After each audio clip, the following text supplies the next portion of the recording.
Ochopo kanyo saa 3 mar otieno, nyakwara Ramogi Ajwang' oimore kamoro amora ma intiere kendo erokamano ahinya kuom yiero TV mar Ramogi neno weche manyien mag oimore mwaikoni otieno ma kawuono. Waikoni weche mathoth, to mokwongo yud thuond weche ma wamiyo pek. Kane wabuk gari mar saa 1 madhi Mbita to nyaka sechegi gari pok ochopo, koro waol. Jowuoth yudo pek e sama gitemo chopo dala ne nyasi mar Christmas kod higa manyien. This is an illegal activity because it is targeting the sweat or the effort of genuine people, business people. Jogo buge chapa yuago medruok buge mabandia magiwacho ni kelo lal mathoth. Emmanuel ngiso jatelo mar doho ni koko nyal bedo piny otim tije maber ema jo Kenya wacho ni uwoge komno. Wabedo gi twak ma achiel kachiel kod jatend riwruogo kinde pachoka Faith Odhiambo.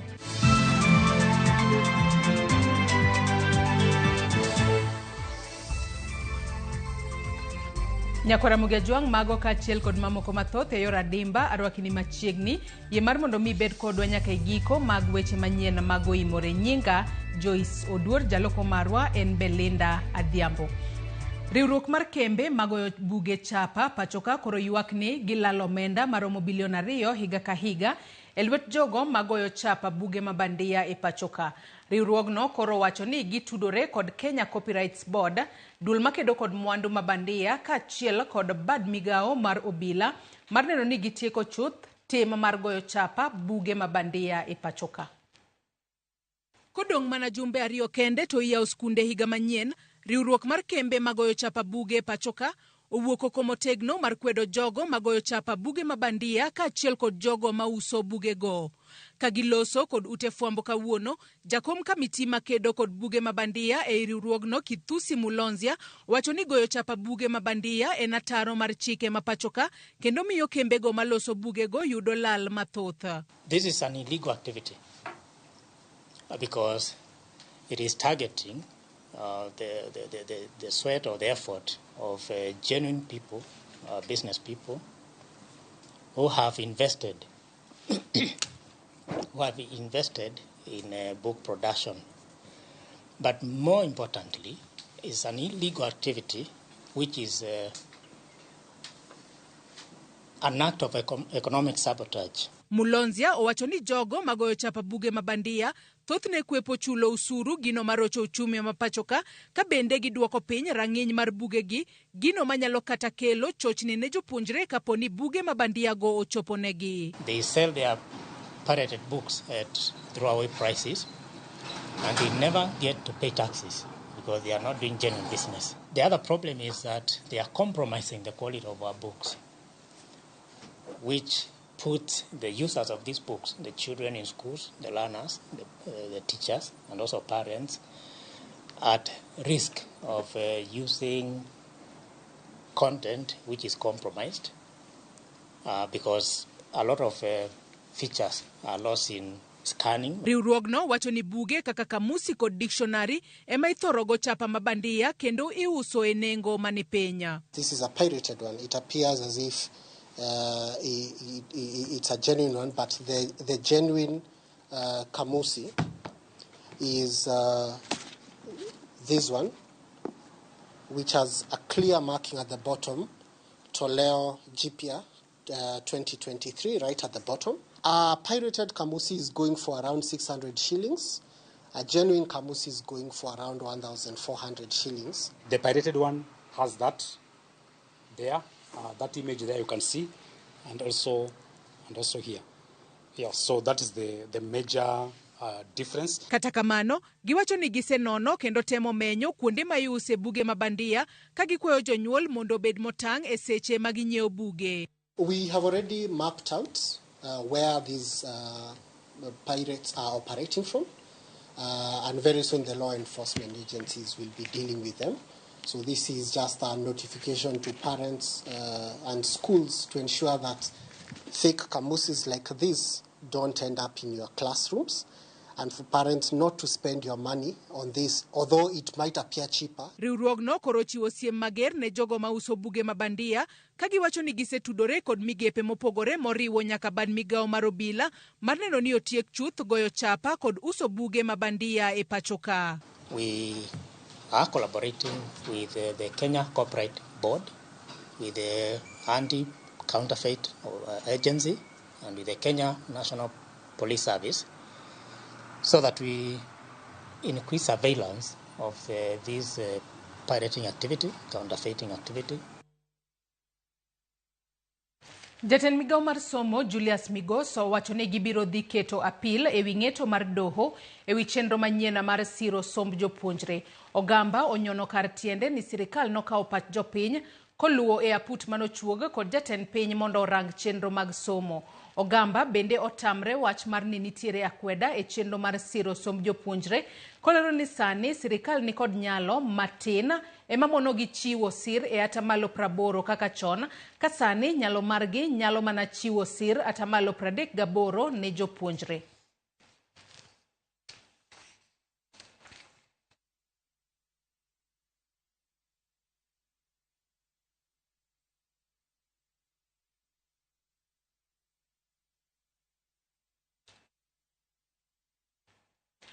Chieng' Tich Ang'wen jumani e seche mag ang'ich welo, jatend piny William Ruto ne oloko sura mar kit telo mare kuom gwelo josiasa mongirore mag gwenge mag masawa e sirikal mare. Mopogore kod bedo josiasa, jotelogo gin osiepe jatend piny machon Uhuru Kenyatta, gino ma oseweyo jonon siasa ka chwado lewgi. Jafambo marwa mar siasa Chris Owino kolonwa duogo mar josiasa e buch tend migepe. Chieng' Tich Ang'wen jumani, jatend piny William Ruto ne oweyo oganda jo Kenya ka guonyo wigi bang' timo lokruok e buch tend migepe kaachiel kod sirikal mare. Wach mane oyudo jopiny kod buok maduong' e lokruok makamano en gwelo mag josiasa mongirore mawuok e gwenge mag masawa machiegni kod jatend piny machon Uhuru Kenyatta. E lokruok makamano, jatend piny ne owalo jatend migawo machon mar thieth Mutahi Kagwe mondo telne migawo mar pur, gavana machon ma Kiambu William Kabogo mondo telne migawo mar tudruok, kaachiel gi gavana machon ma Nakuru Lee Kinyanjui mondo telne migawo mar ohala. Okang' makamano oseweyo jonon siasa kod ting' mapek mar guro turubim margi mag nono weche mag siasa mar menyo gwelo makamago. En ang'o ma jatend piny William Ruto ne geto kod gwelo josiasa mag gwenge mag masawa machiegni kod Uhuru Kenyatta e loch mare? Kirango mos jatend piny William Ruto, kabila manokowe telo maduong' ne gin jo Mount Kenya, jo piny masawa gi jo Thurgi, jo Lang'o. To kuom jariyo mage mane pilas mage, to pila mapek maduong' ne mar Mount Kenya, keche manomiye kura atamalo 57 mar kura manoyudo te ne gin mag jo Mount Kenya. To jo piny ma Mount Kenya oseweye, koro omanyo yo mar duoko jogi. Magara biro manomanyo godo jo ODM mondo donje sirikande ni, ne mana temo mar yudo yo minyalo yudo ka bentie kabila moro kata nitie constituency moro manyalo biro pongo ni okapu mari. Okapu mane jo ODM okelo ne okrom. To en bende ong'eyo ni kuma joko weyo cha duong' ahinya. Koro gima notimo ni en manyo yo machielo mar temo seyo jogo mondo duoge sirikande, mondo duogo sapote. Joka noseweye, joka osedhi. To onge kuma nodhiye piny ka duto moyud kura manoweno. Penjo maduong' en ni to bende Mutahi Kagwe, William Kabogo, Lee Kinyanjui, Nderetu Muriithi kod Peter Kenneth ni kod mbi maduong' mar siasa manyalo loko pach oganda jo masawa kose. Kanyo taneno ka ker dhi thalo pigi lepe. Adiera makende en ni jogo ma e province ma masawa oseloko pachgi, kendo sani koro yamore ngataro, kendo gisebedo ajende gi sirikal masani.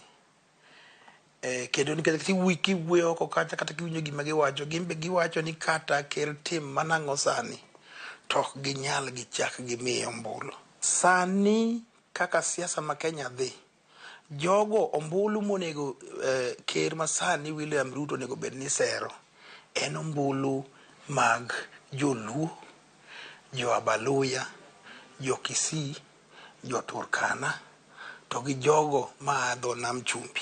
Kara sani gi sani ma wuoyo joma sa osewacho ni kata Ruto dedi tem chiero Jomo Kenyatta bo chiere nyaka Dedan Kimathi ni ma mondo tere piny masawa ni mondo gigone kura ok gani gigone. E lwedo makor ka chich angoch tieng' mamoko bende lieko ni okang' mar William Ruto rwako kweth mar Uhuru e sirikal mare en chenro mar duoko piny mbi mar Raila Odinga kod duond bura mar ODM e sirikal mare. Odni podho to od sama podho ga iluonga jirande te biuru resie gini. Koro Raila nosemako kare gi jo ODM experts mondo tem siro bathe. Koro luongo Uhuru bende obi okonye siro bathe koni. Asekoni boje kiluongo nyaka Kalonzo. Uhuru Kenyatta chama ne mar Jubilee ok ni kata gi wabunge machopo 20. Chama mar ODM nigi wabunge machopo muchiegni chopo 100. Koro kadi poni koro dwa pimo sembe gi wadgi to kanyo taneno ka ok nyal bedo paro makare, paro maler. Mar ariyo ni debed ni onge chama mar ODM, adiera wakende en ni jatelo masani doydo ka tich tek miwuoro to Raila ne morese. Koro resruok mosedo kuom Raila kata en bung'eyo ni ok onyal tugogo, be ok onyal pimo gi ng'ato, bok nyalo medie moro. Magi timore kinde ma jotelo mopogore opogore ma pacho kae to dhi nyime kod pako jatend piny William Ruto kuom okang' makamano kaka yo mar riwo oganda duto ma pacho kae. Chris Owino, Ramogi TV, Nairobi. Ni spika mar od bura Moses Wetangula ochwalo nyinge mag jotelo manowal gi jatend piny Kenya William Ruto e migepe mopogore opogore ne komiti mag od bura mochung' ne migepe go mar chako loso chenro mar dayo dhogi kapok gikawo apisi ayanga. Ma en kaluwore gi chik manopuodhi gi od bura e dwe mar 2 higani mayiene spika chwalo nyinge jotelo mowala e komiti kata obedo ni od bura ni e yweyo. Lydia Okeyo nigi mathoth. Tarik 14 dwe mar 2 higani od bura no kadho chik mayiene spika mar od bura chwalo nyinge jotelo mowal ne lemo mag piny owacho ni komiti mag migepe mowal gie mar dawo dhogi kendo puodho gi kata obedo ni od bura ni e yweyo.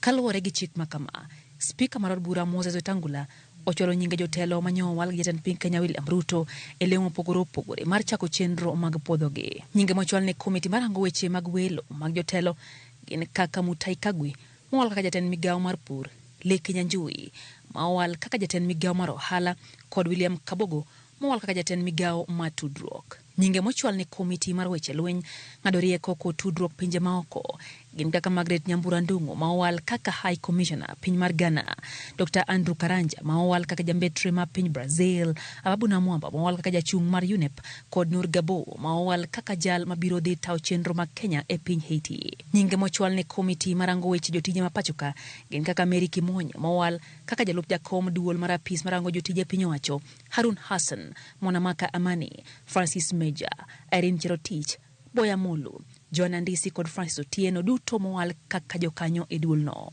Komiti zadek go biro chako chenro mar dawo jotelo mowal go mar puodho welo margi kata obedo ni od bura to pod ni e yweyo, ka bende igeno mondo mi gichwal ripode maggi tarik 15 dwe manyien mano dwe mar 1 2025.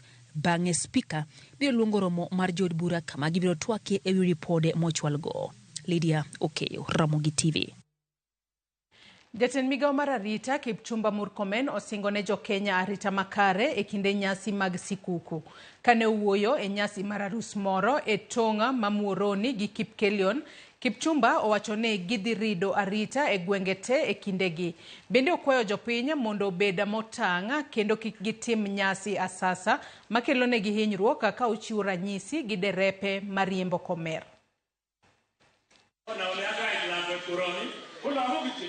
And the fellowship of the Holy Spirit huwa pamoja kwa hii sherehe. Asante. Kwa sababu ya muda ndio tunataka tukifu. Wa sports committee ambao waziri Kipchumba. Okay, geti turonge mwage ni pongezi. Nigagende taba ageti yabona gimenye to have everything to thank God for. Today we are here in Nyanza and we have taken time to have a conversation with our local administration leadership and the security team who are serving between Kericho and Kisumu counties. And we are very happy that they have given us a very positive report that past cases of conflicts among communities have now subsided. This is a festive season. As a ministry, I want to ensure the people of Kenya that their security is guaranteed, that their safety is guaranteed, even as they go about their business of holiday. I want to appreciate them for what they do. Nyakwara Mugiajwang' yena mar mondo mi akaw yoyo mokwongo e weche manyien mago imore otieno makawuono. Soma ne moko kuom ote ma ochwalonwa e Facebook kacha kama wantiere achiel kachiel. Vitalis Ochieng' wuod Game Karariyo wacho ka ni Joyce Oduor an kodi e weche manyien kan live kodi e samasani wacho ni wan sani waonge wasiwasi jatelo oyiera tend migepe kaka ohero nyaka 2027 onge pingo. Odhi mbele wacho ni Kenya kae to gik mabandia ng'eny piny tek dhano dwaro kaka dichiem makata ka an kanyalo yudo mago to dhi koda maber. Mano ote mar Vitalis Ochieng'. Baba Chris Jamajan wacho ni amor kodi kaka ikolonwa weche manyien e Ramogi TV.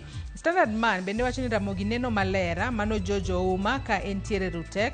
Ka bende Bahati Africana bende wacho nonenwa yo makare ka entiere County mano 047. Wacho ka enakwayo ni hawi maber mar sikuku kod yao higa in ka achiel kod jodi duto koda ka jotije duto mago mag Royal Media Services. Achako akwayo ne mond liete nyithind kie chuo liete de kod jodongo duto kamora mora magintiere pachoka e mangima ne jogo manigi kuyo kod lit e sani makoro ganda ochomo nyasi mar sikuku kod higa manyien madruoth Nyasaye ma jachung' gi ji ochung' kod gi duto. Oro ote mabor ahinya kata kamano erokamano ahinya kuom ote makamano. Nyakwara Mugiajwang' akaw yoyo madundo kaduogo to adhi mbele kod weche manyien. Ka gie sani magi weche mabiro bang' yweyo mwaka oge sani.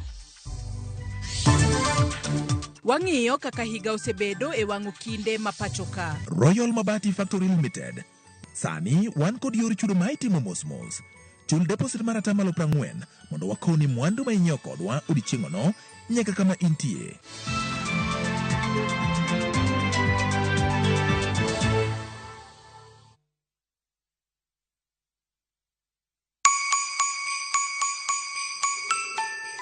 This Christmas, Mama Soko Basket is making your holiday shopping easy, healthy, and super affordable with fresh veggies you love. And the best part, you get to select the items that you want in your basket. Onions 1 kg at only 59 shillings, Skuma Wiki at just 20 shillings, spinach at just 20 shillings. But that's not all. There are other amazing baskets on offer this Christmas like Mama Mpenzi basket for all your festive essentials, Sherehe basket to get the party started, daily basket for all your daily lunch offers. Dial *487*5# and select your items and buy straight from your phone. You'll get a code sent to your phone, then pick up your fresh goodies from any Quickmart supermarket near you. Super easy, fast, and so convenient.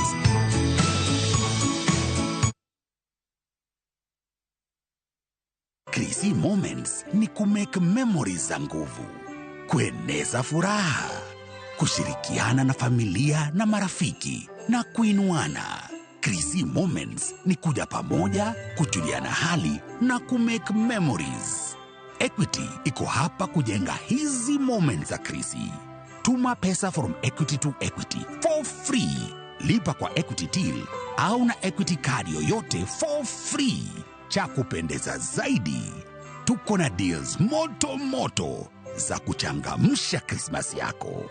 Isitoshe, ukikwama, tunakusort na Easy Loan ama upate boostika. Tujenge Chrissy Moments na Equity. A Merry Christmas and a Happy New Year from Equity. Looking for thrills? Experience the excitement of gaming with Pata Pata. Play, win, repeat. Cheza games kali kama Vieta, Ninko na Mines kwa platform yetu mpya. Sign up now and get up to 200% Karibu bonus on your first deposit to kickstart your winning streak. Feel the adrenaline as you play and win on Kenya's most exciting platform. Ni rahisi. Register, play, and experience the thrill of every win. Visit patapata.com now and play, win, repeat. Not for persons under the age of 18. Authorized and regulated by BCLB 447.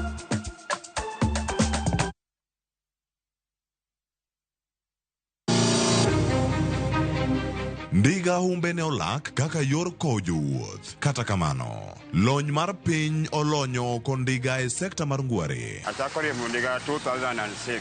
Nono ang'atiyo Juakali, to Juakali ok ne chula maber.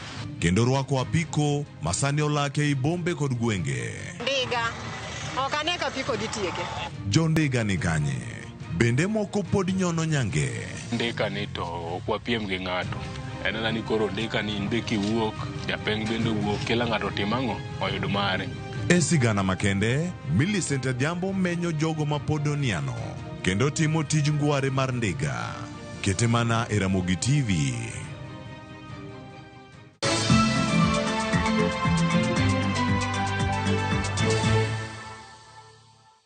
Machiegni kendo nyako Ramogi Ajwang' e weche manyiena magoimore.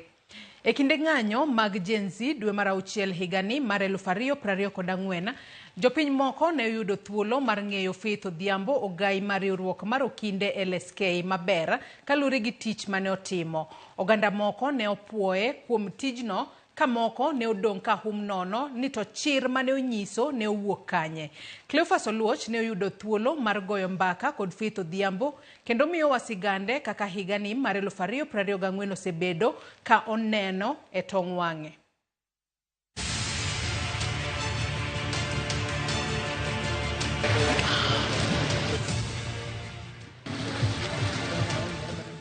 Tarik 29 dwe mar ariyo higa mar 2024, Okinde ma pacho ka ne odhi e yiero kendo yiero Faith Odhiambo kaka ogai margi. En yiero mane okelo ne lokruok e ngimane kod yor tich. Ne odonjo e tich tok ng'anyo mag Okinde mar kwedo donjruok ma sirkal ne donjorego gi tije doho. Koro kaka Okinde wan wawuok wacho ni wejo judiciary otim tijgi, ok inyal donjo nikech gitimo gima ratiro. Basi dwa goyogi. Koro kaka Okinde nwawuok matek, wachun gi judiciary. To safar mare mar yiero ne chal nade? Oleronwa kaka ne odhachi chenro no kaka jachung' mamiyo kendo lek mane ntiere godo. Nen tich wuotho e Kenya te kutimo debate e TV be kuwuok radio kendo different debates gi Okinde. Nwanyalo timo mwatieko maber, Nyasaye nochung' kodwa in terms of agenda na mane naseketo. Gik moko anyalo wacho ni oyungore matin nikech nochakore gi ng'anyo mar Gen Z mane nowuok. Koro tich nobedo mang'eny, ok inyal nindo maber, igoni sim seche te. Nyaka idhi kony ji ka gi ka. Nwawuotho round, wadhi e police stations, wadhi e doho be, nyaka ibed piny be ung'i strategy kako konyo ji, utiyo gi human rights organizations mopogore. Simbe ne donjo ne Faith e kinde ng'anyo mag rowere mag Gen Z kata saa 7 mar otieno, kendo magi ne mede mana jip mar timo tije. To jopiny ne oyudo nade namba simu mar Faith Odhiambo? Normally anaketoga simba silent, lakini sechego noinga kata keto sim silent kichikia ni ng'ama rangi ka sim no kadhi ang'o madhi timore. Nikech seche mane Gen Z nochako gocho ne jotelo mar parliament mane negiketo simbe gi kila mahali e internet, negiketo X ginyiso ji ni mos ma. Anbe simba noket kanyo. In fact, nitie ng'at moro mane nomoso ong'isa ni ker waol kodi. Ang'isa ni an ok an ker ma piny, an ker mar Okinde. Wacho ni in ma ker ma piny. Ong'isa ni waherindi. endelea gi tich mitimono. Okinde ne omakore gi jopiny e kinde ng'anyo mag Gen Z mar chwalo kony ne jopiny. Kaka okinde te Kenya, to wanyalo konyo ji. Nikech ji noyie wuok nono ok gikwani ochul gi pesa, an be nokamigi gimoro amora kata transport. To e tijni te, Faith ne nigi luor mar rocho kaluwore gi koko e kinde ng'anyo mag jo Gen Z. Wach mane waneno post election violence mane na luor nowacho ni kich waneno ji ni nego marach. Ing'eyo Gen Z ne wuok ne gitimo ng'anyo maber. Giwuok awuoka gi pi, gintie gi kwe, gin giwer ka giwuotho. Lakini gima waneno polise ne goyo gi marach, igo gi bunde, igo gi rubber bullets, tear gas be. Ng'eyo moko intie kaka igoyo tear gas midwaro riembo ji. To ntie tear gas ma ng'ato temo goyo mondo hinyi. Faith leronwa kaka oparo ni ratiro mag Gen Z ne orochi kinde ng'anyo. Pinywa nyalo kethore emane naparo, to jok mane naneno mahinyore moingo ok en politicians gima dhi to pondo. Ineno kaka ne giringo chieng 25th, oket gi e chopa, ikaw gi mtokni gin giringo. Nyithindo gi mowuok oko gin gidwaro proper health care, gidwaro education system matiyo, gidwaro proper governance, gineno kama corruption mibadhi ochopo e pinyni.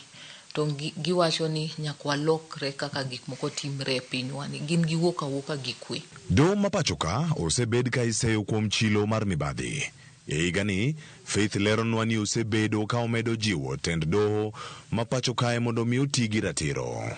Adiera ntie chilo ma donje e doho kanyo emane nwa bet nyisogi, to wanyisogi kaka okinde okunyal wacho ni okubitimo investigation ni ji okel nu mana evidence unu bet.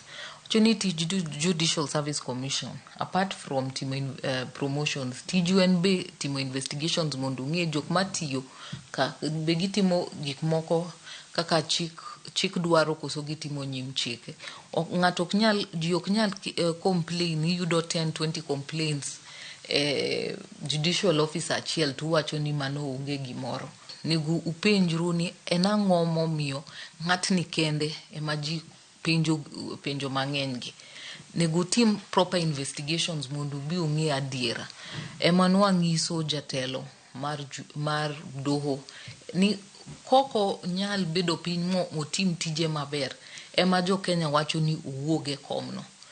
Faith Odhiambo kaka jakom mar LSK ne odagi gwelo mane omiye ya put mane nono gope ma pacho kae kendo lero nwa chung' mare. En ang'o mane odhire mar dagi gwelo mar jatend piny Kenya William Ruto? Nwang'iyo gima chik ondiko kendo gima chik wacho. Tijno nwadhi donje tich mok wanyal timo. Kata barua mane nwandiko ne ker ma piny na nwandiko ne kwang'ise ni kata ka wacho ni akaw tijni, mane kaka chik ma katiba wacho, ma ka ng'ato dhiadhia kata e court wach ni borumo. Okadwa bet e task force mwadhi timo tich ma ntie mano en tich ng'ato, and at the same time onge gima wadhi timo ma maana. 3 months mondo ubed piny urang det ma piny ni te, kendo irang det mose pong' e piny ni 10-15 years ago. Mano ibo okunyal timo. To jo piny ne par Faith Odhiambo nade gi tije kako gai mar riwruok mag okinde pacho ka LSK? Jibo parane nachung' gi jo Kenya, nachung' gi jo piny seche mane wantie gi ng'anyo ma jo Gen Z mane nolokre be jo piny te nodonje. Ka ji dwaro ni ong'i kaka piny ma Kenya wa change a lot of things. Nachung' gi jo Kenya gi chunya te. Kich nang'iyo joma wuok oko ok giwuok keth piny, gin giwuok oko mondo ging'i serikal. Taxes, finance bill mane noket, taxes ne ng'eny. Ne gikwayo better services, ne gikwayo ker ma piny ong'i mibadhi mane ne timre different ministries. Higa rumo koro, yweyo chopo machiegni. Arito dhi dala dhi ayue matin. Ingeo tich osebedo mang'eny ma kata gik mahero timo kaka nahero ga dhi gym koso swimming okanyalo obedo matek matin. Osiepe. Nyinga Faith Odhiambo, an ker mar okinde te Kenya ka. Akwayo ni okinde te gi jo Kenya duto hawi maber e higa manyien. Nyasaye udong kodu, udong kwe. Cleophas Oluoch, Ramogi TV, Nairobi.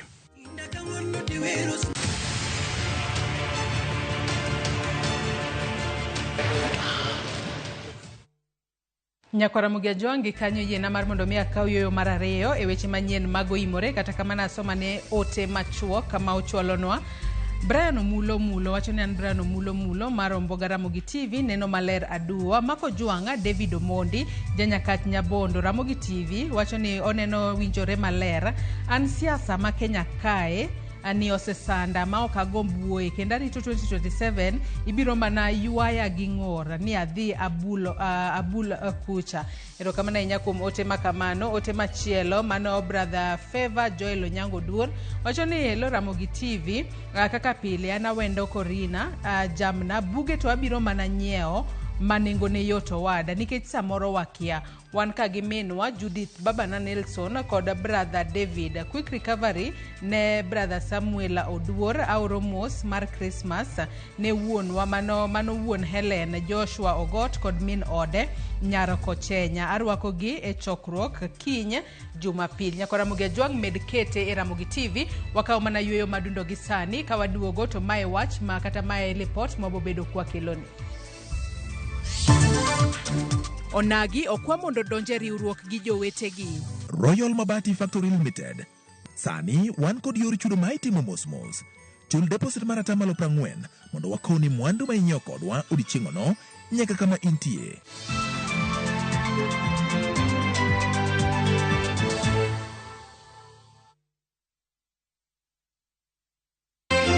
Moruru, Christmas ochopo. Kinde mag sikuku ochopo. Yud more kinde nyasigi gi mich mag sikuku kokalo kuom Ramogi TV.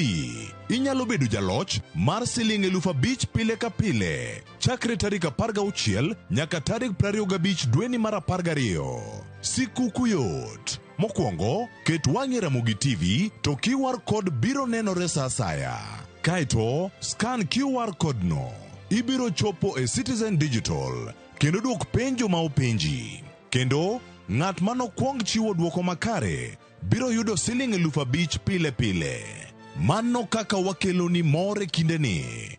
Koro, podi ritang'o. Scan code no.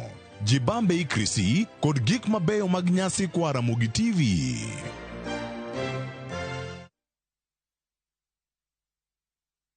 Royal Mabati Factory Limited. Ma en duka mari ne gedo duto mago e witado. Sani wan kod yor chudo ma itimo mos. Chul deposit mar atamalo 40 mondo wakoni mwandu ma inyiewo kodwa odiochieng'no nyaka kama intie. Ofani nitie mane kinde ni mar nyasi mar sikuku. Parni wakoni mwandu ma inyiewo kodwa nyaka kama intiere nono maonge chudo mora mora. Ne mathoth, yuana tole namba 0722638383. Go oda mar nyiepo kodwa kawuono kokale mbui marwa mar www.royalmabati.com. Weche kod chike manitie nyaka luw.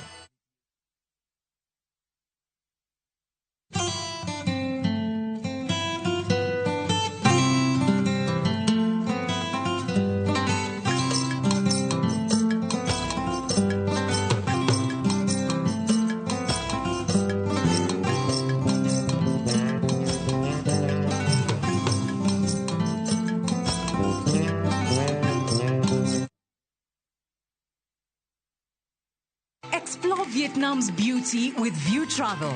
Enjoy the Hanoi City Tour, an overnight cruise in Ha Long Bay, thrill at Ba Na Hills, and tour Ho Chi Minh City, and so much more activities. Our 9-day adventure of Vietnam starts from $2,445 USD per person sharing. Angukia deals moto na View Travel. Book your dream Vietnam holiday and lipa pole pole.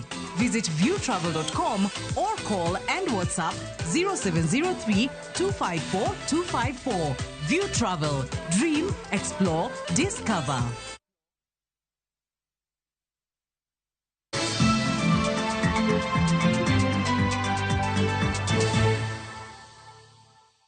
Machiegni kendo Nyakaramogi Ajwang' e weche manyien mag oimore. Jo-Kenya mayande opango timo limbe pacho e kinde nyasi mar sikuku podi medo yudo midhiero ma opogore e weche mag wuoth kaluwore kod dhugruok mar geche e moko kuom apeyni madongo pacho ka.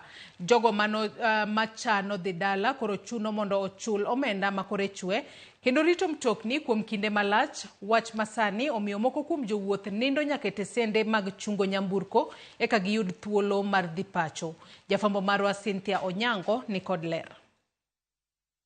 Wuoth madhi e gwenge makaluo kod imbo mar Kenya mane nigi chenro mar chopo pacho chon mondo riwre kod anyuola margi e nyasi mar sikuku sani koro chalo ma olokore ler bang' dhugruok mar mtokni e moko kuom apeyni madongo pacho ka kelo midhiero e chenro mar wuoth.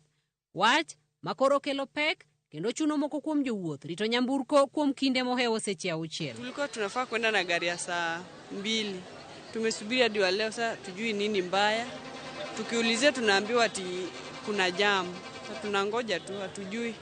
Maybe Mungu atusaidia, tutasafiri salama. Ne wachopo kae kisa paga riyo mar okinyi kane wabuk gari mar saa 1 madhi mbita to nyaka sechegi gari pok ochopo. Koro waol. Koro wanyalo kwayo management ni ging'iye kaka ginyalo loso yore mag wuoth mondo bed chap nikech ne giseloso nyigi mbele. Koro sani we are soon losing hope with easy coach. 4 hours right now waiting for the bus. Being that we closed yesterday and I booked my bus that day, yesterday, and I've been waiting for the bus to arrive. No information have been given to us. We are being told that there is traffic jam. Apisa maduong' mar kambi mar Enacoach Richard Mugire owacho ni giyudo midhiero kaluwore ni geche osebedo mathoth e apaya. Ka moko kuom derepe bende koro ok lu chike mag apaya kaka dwarore. Gino makoro kelo pek modhuro ahinya to ne mtokni madongo. Currently we are experiencing a challenge of traffic also on our highways. For example, on Nakuru Highway and Narok Highway, there has been 2 days gridlock. And some of the vehicles that left up country yesterday, some of them are not yet arrived here yet. Midhiero makama koro miyo geche kaka Super Metro mayande ni kod lesen mar tayo chenro margi e chuny boma ma Nairobi kende koro donjore tero jowuoth pacho mar konyo kwan mamalo mar jowuoth madhi dala. Koro gari makonyo ji gimna geche koro kaka mag town service. Koro kaka nitie geche moko ma nyaka bed gi TLB. Koro ko yieni mondo mi at least inyalo dhi oko. Kisi coach kauga 1750 going to Kisumu Busia. Kisi king'iyo Galaxy kauga 1400. Galaxy no medo bei koro 16. Kidhi route Kisumu Galaxy ko 1800. To like companies moko mani kaka Mfangano wan gi shuttles mani Mfangano sani gi idho bei nyaka 200,000 gi 700 kidhi dala. Moko kuom jowuoth to oseyo tend kembe moko mag geche magiwacho ni ok oketo chenro makare neno ni jowuoth orit maber e kinde magirito geche mondo chopi. Kuna maji, kuna matope, uwezi eka bags chini.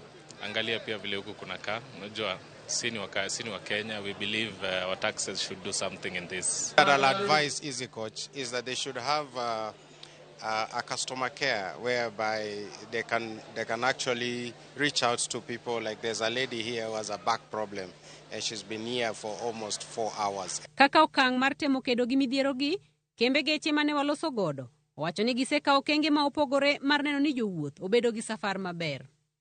Atemo kwayo oganda wani weche magitemo wacho ni ok wanyisi ni gari dhi deko. Ok en wach maber. Nikech watemo kwanyiso geche seche duto kama geche wanitie gi gimomiyo geche leo.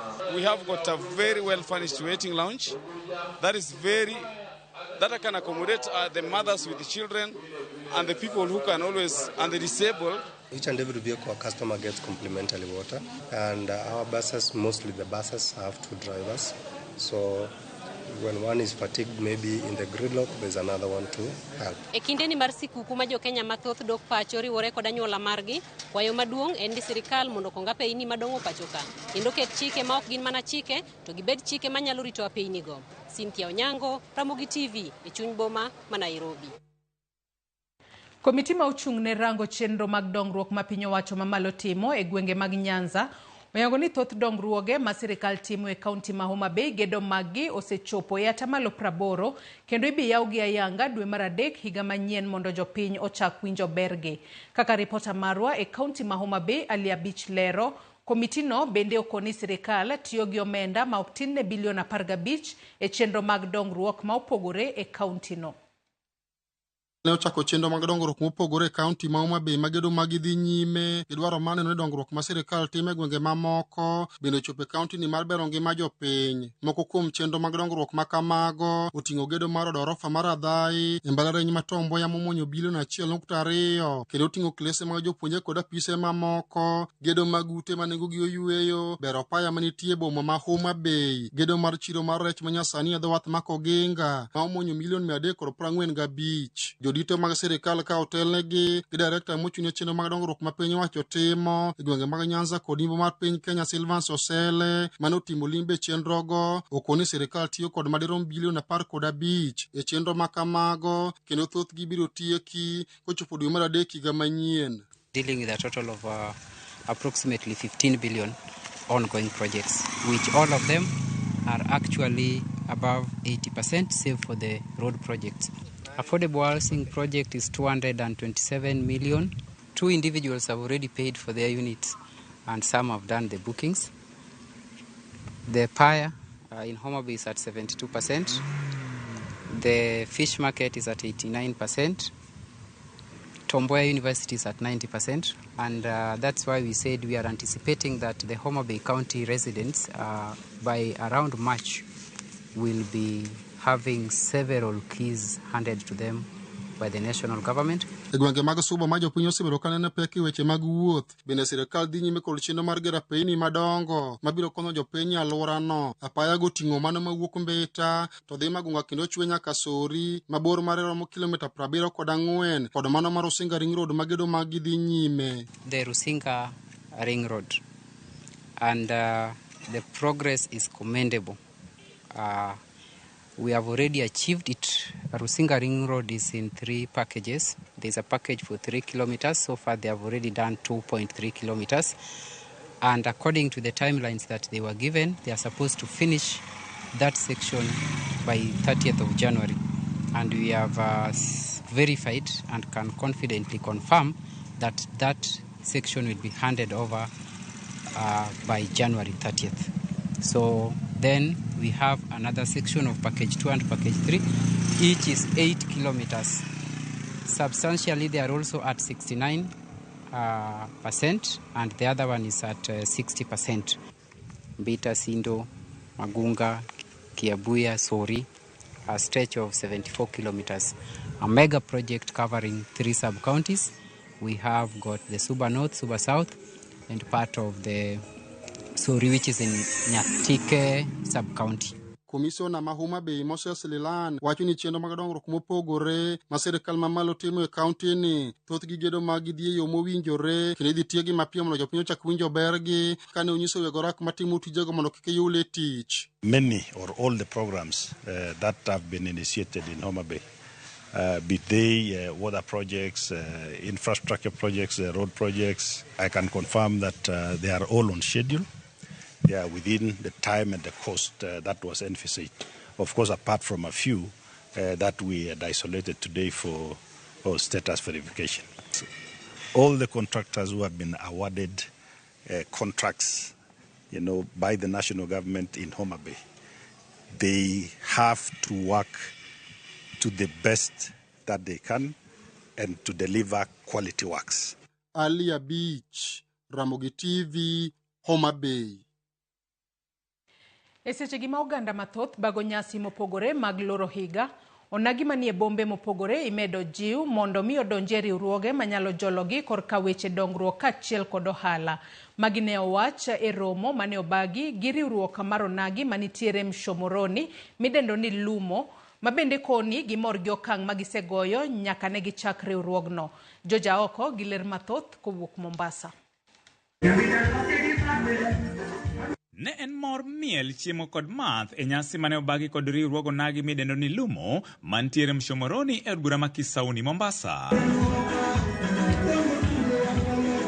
Jokanyono manie riwruogno mane yango higni 7 nyaka ne gichake kone gimor gi okange ma gisebedo ka gigoyo nyaka sani. Obed ng'ama dhi sikul man ka ma nyathine okadho kik obed koluor ong'ere joluor tie ka wang' achiel mak mana kik ibed oko niko kibiro irwa ni mondo wakonyi nyaka ibed kod wang' achiel. Actually bura yote maintie nekuru change development mwanzo mambo ya kifo baadaye lakini riwruok teko e buchego warning machiuneu umejua ni riwruok kama vitu madwa kethdieru ng'ano umejua ni riwruok to koko nyal riwre kodu ni odwa no kethi riwruok konyo oganda luo an kanyega akachia an Mombasa karkae lakini bende nyantiere gi riwruok mikolo na mantiere Mombasa ka omiyo awuotho ka tegno kata ni ochien ang'e nyantiere gi welfare manyalo konyo karkae. Maino kata kamano gikone gidwa keto e chenro mag neno ne gidongore gin giwegi kaka oganda.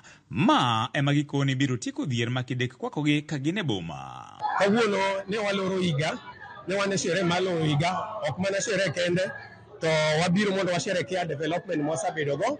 Lumo en group man gi progress sani waseng'eyo kondowa wan gi PA system wan gi loan wasebook by next year wan gi plot marwa madhi gero social hall e Juna Ward wan gi plan ma gima ne kwachive higa ni wan gadieri ni kata wan wabiro timo gima chal gi ngadho timo coming next year. Ng'ata kik yie bedo maonge gimoro mimako buche mag joluo ng'eny kendo ging'eny inyalo amua tidonjo achiel wan gi Lupo wan gi Ramogi wan gi Pinja wan gi Lumo yier achiel mondo mi ibedi.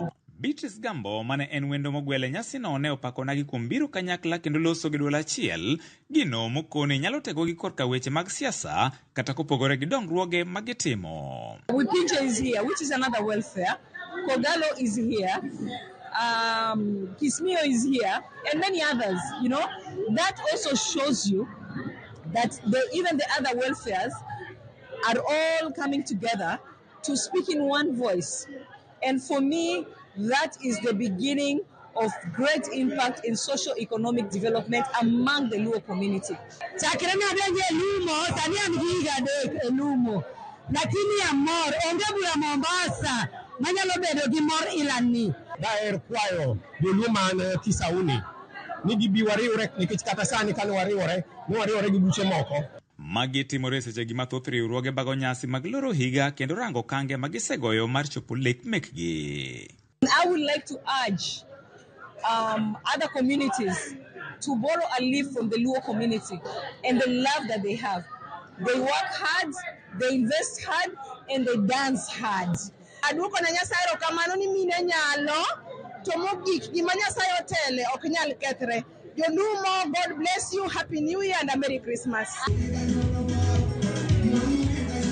George Aoko, Ramogi TV, Mombasa.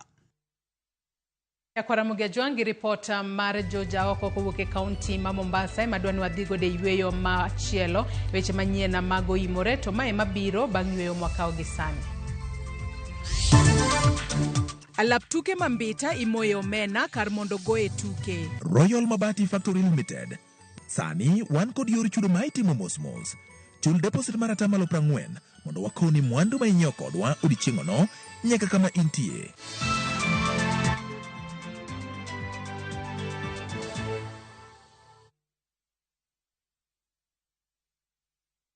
Hi friends!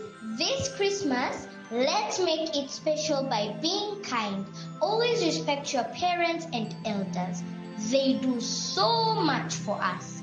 And don't forget to share what you have with those who have less. Remember, a little kindness can bring big smiles. Merry Christmas. This festive season, let your kids make merry with some kids' entertainment on View Sasa. Wish you a Merry Christmas and a Happy New Year.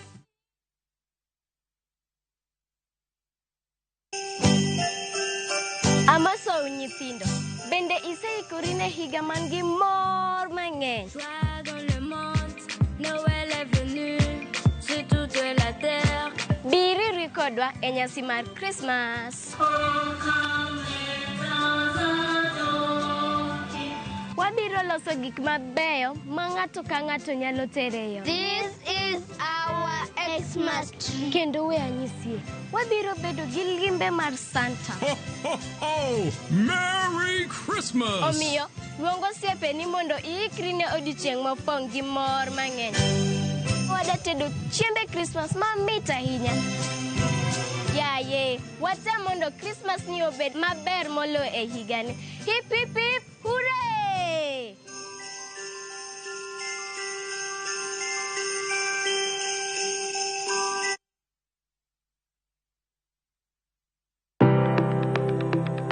En gima konyo e ngima mapile, to en gima ng'ato dwaro e ngimane. Bedo gi ngima maber miyo ng'ato dak e ngima maber.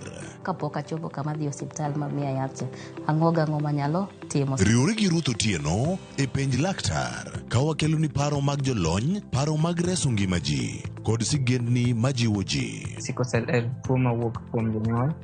Koro ka ji pok okendre, ji onego gidhi e pim mondo ging'e ka gin gi jin mar sickle cell. Kochakore gi lony manyien mag thieth, nyaka e yore mag thieth makonyo.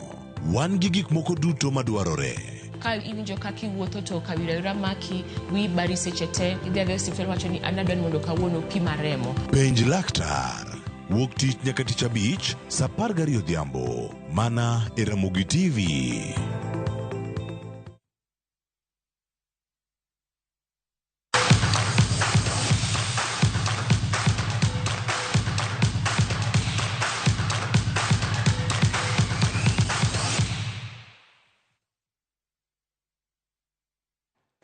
Jokanye sekta mar weche tuke e sub-county Mambeta e county ma Homa Bay yuago chal marach mar alap tuke Mambeta. Alabno mabende ong'ere ni Onundo Stadium, mine ma johala tiyogo kaka pap mimoyo mena, kendo winye e masani kwae. Juang mare oseduoko chien chenro mag tuke madhi nyime e kor gwenge makono, kama en gino mathiro dongruok tuke adhula. Jafombo maru e county ma Homa Bay, Alia Beach, ne otimo limbe e alap tuke no mar yango chal mare kod pek ma osekelo ne jogo manie sekta mar tuke e alwora no.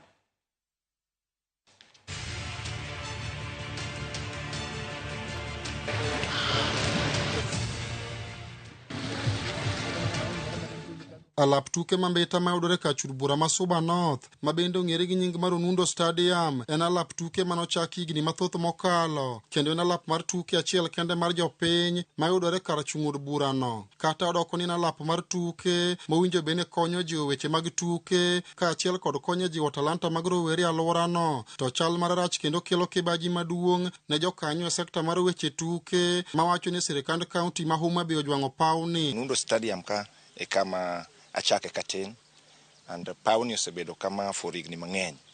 I want to say ni pawni rach, kaki nene ni to pawni osemiyo talent marwa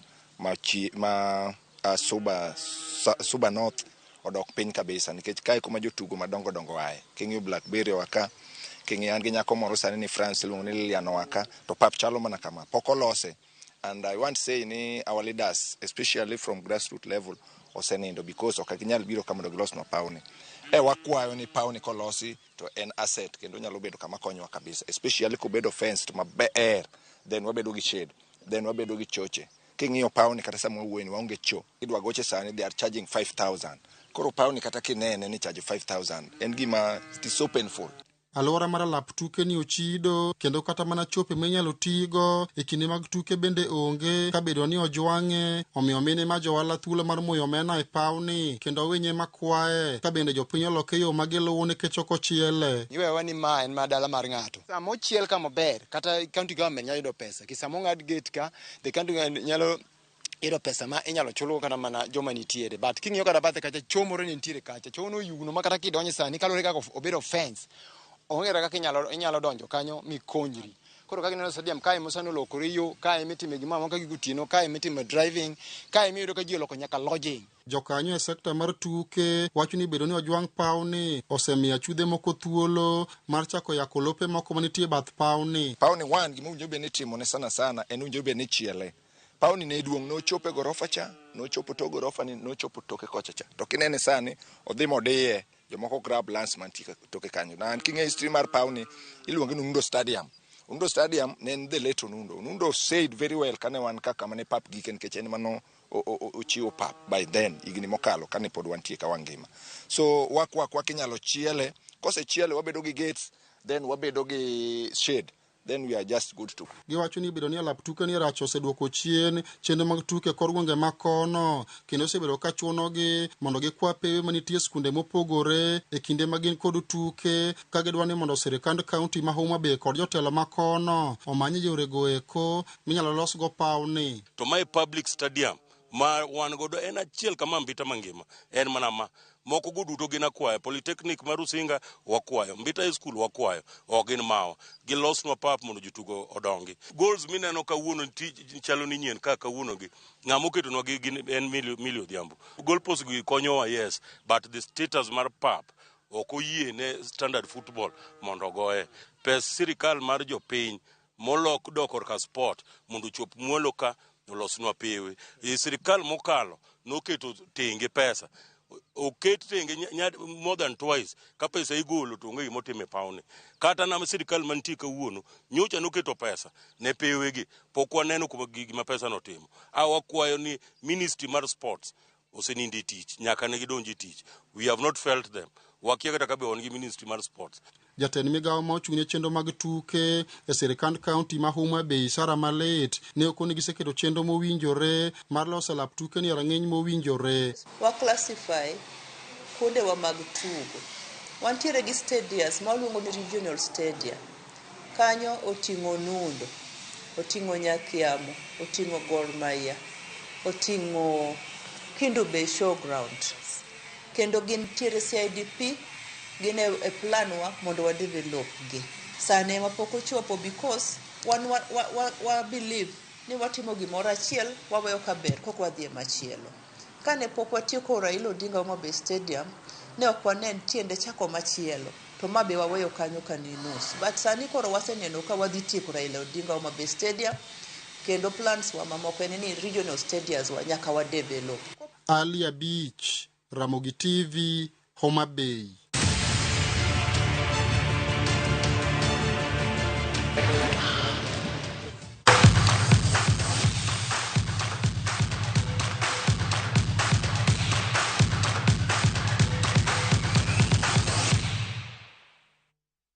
Nyakora Mugajwangi kanye mwachopo godo e giko mar weche manyien magoimore otieno makawuono. Erokamano ahinya kuom bedo kodwa nyaka e giko masani. Elo jogo duto ma oneno ni chenro ni kata weche manyien magoimore obiro ni yo makare. Wagoni erokamano ahinya mano moriwo producer marwa mar otieno makawuono, director, jogo picha kachiel kod jomak duol. Wagoni erokamano ahinya kuom neno ni Nyakwara Mugajwanga oyudo weche manyien magoimore e yo maber. Ibed kod otieno maber, oriti masani nyaka kendo waromo odiochieng' makiny. Nyinga Joyce Oduor nantiere kae kod jaloko marwa Belinda Adhiambo.